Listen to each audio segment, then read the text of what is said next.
My friends are trying to guilt me into funding another friend's trip because I make more money, and I'm tired of being treated like their personal piggy bank. So, I have a friend, let's call her Lori, who always wants to participate in group activities but never contributes. I mean, never contributes in the financial sense, and most of the time, it never really bothered me.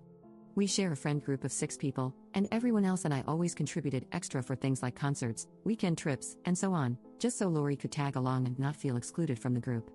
In high school, it was because Lori came from a poorer family than the rest of us and wasn't able to get a job due to parentification, since she had 4 younger siblings to take care of. Then in college, it was because she couldn't work and maintain her grades without losing her scholarship. Now, she can't contribute anything because she's struggling financially and doesn't have the means to save anything. I got pissed, admittedly, when I heard this because I've seen her spend her money in crap ways, and how dare she do this when we've been planning this trip for over 4 years. I know it's awful to look at what someone has and judge their finances, but Lori is the same person who had no expenses during the pandemic, because she was living with me and my great-grandmother.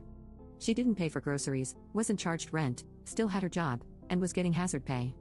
Lori waited until it was time to start paying for everything to say she didn't have it. She said this to me one-on-one, while we were out shopping for the trip, her idea to go shopping by the way. And Lori wanted to go to stores that weren't cheap. I asked if she was sure, and she claimed she wanted to treat herself. I watched this girl spend just over $1,300 in one afternoon. Then we went to lunch, and she had the nerve to tell me she couldn't afford the trip, a whopping $2,683 per person for 15 days. Of course, I said no, and guess what? She brought in the rest of the group 2 days later, and all of them were on board with splitting her expenses. Translation: they would cover half the costs among them, and I'd be stuck with the other half because I make the most money. Saying no means I'm the jerk, and me calling Lori out for blowing half of what she'd have to pay for the trip on crap she didn't need was too harsh and uncalled for. They claim that she deserved to feel good about herself after the life she had. Excuse me? Like I wasn't raised by my grandparents, neglected by my parents in favor of their stepchildren, working through high school, and maintaining my grades to be valedictorian. Like I wasn't struggling until I got a good internship because I had to work. Yeah, I'm financially secure now, but why the hell should Lori be rewarded for bad spending habits? They're all upset now because I told them I'd go on a trip by myself. They didn't think I'd cancel it and go through with booking a trip for myself. It's costing me more, but screw them. They want Lori to go on a trip, they can plan one and take her without me involved. Commenter: that's crazy, what kind of mental hold does she have on you folks? What does she bring to the group that allows her to mooch off of everyone?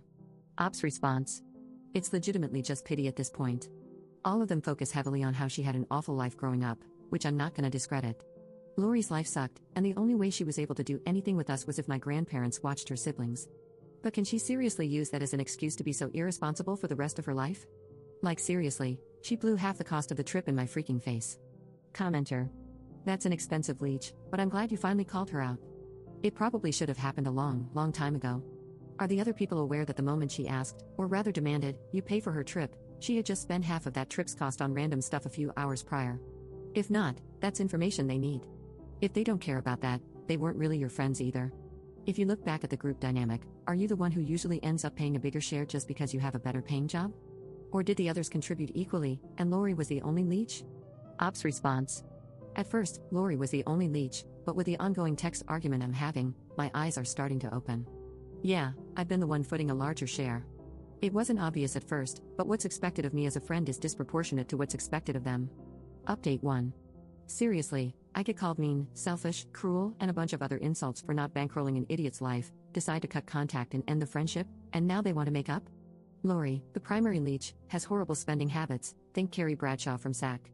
She'll blow her money on designer clothing and shoes and then ask you to cover her expenses for trips, and the more I think about how much money I've wasted on her over the years, the angrier I become.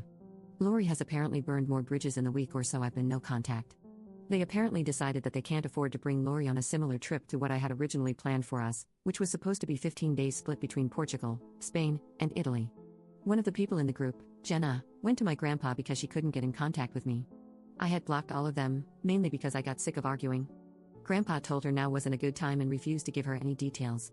She came back 4 days in a row until he relented. He called me for her and gave me the gist of things before I told him to send her to a local coffee shop. The meeting with Jenna went to hell in a handbasket.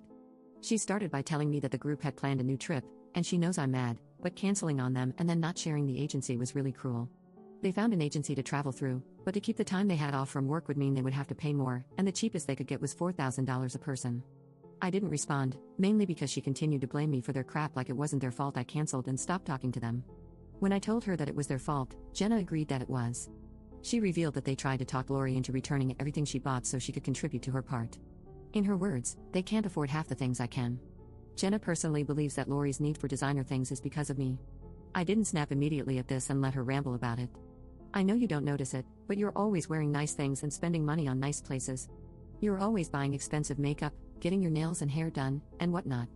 She just wants that lifestyle too, and it's like you're rubbing it in her face. Honestly, all of us are to blame. Well, yes, I do spend my money on those things, but as I told Lori, and now Jenna, I can afford that lifestyle. I budget for those things, I thrift shop, and a good number of my nice things are second-hand. Yes, I put a lot of effort into my appearance, but I also live below my means. I live in a house my great-grandmother owns outright, pay utilities, shop in bulk in local markets for food, and have good insurance that covers great-grandma's medical expenses. I, again, thrift for my nicer things, or save for them, or wait for a sale. I have enough in my lost my job savings account to last a year. Yes, I have a savings account just for that, and I continue to add to it from every paycheck. Everyone that knows me is aware of how I can afford what I afford. I don't make an effort to hide this. However, it is not my fault Lori refuses to be smart with her spending. I said all of this to Jenna, and she had the nerve to start crying. She said not everyone can have that type of security, and unlike me, they can't afford a last-minute trip, and Lori especially couldn't. I cut her off when she started on Lori's sad childhood and just let her have it. I told her she was fixated on my finances and lifestyle, but that wasn't my fault. She and the rest of the group all have decent careers, they all had better safety nets than I did, and it made them complacent. I didn't have that, and yes, I was middle class growing up, but I wasn't as well off as them. Yes, I had a grandpa who would spoil me, but it wasn't to the extent they think. I still drive his old Impala, but they all thought I had been the first to get a car in our group because I was spoiled. They didn't consider the fact that his eyesight was going bad, and he couldn't drive me around like their parents did, so I took up driving.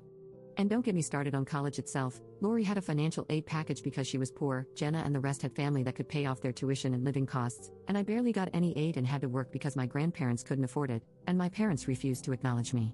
If I hadn't landed an internship-turned-career that paid off my education, I'd still be in debt. Jenna kept crying. I told her to stop, that I'm sick of them and they're crying. I threw her getting cut off by her parents in her face, told her that it was because she's a financial leech just like Lori, and that was her problem. I'm sick of them acting like I'm the problem, and I was done listening to her efforts to villainize me. Rather than whining, maybe she should think about why her parents cut her off and why I am also cutting her off, because she likes to blame everyone and everything for her failures. I shouldn't have said it, but I did. You got kicked out for stealing someone's essay, you wasted their money, and I damn sure won't let you waste mine. Grow the hell up, and don't ever bother my family again. Then I left her there crying. Not my finest moment, but seriously, what the actual hell is wrong with people?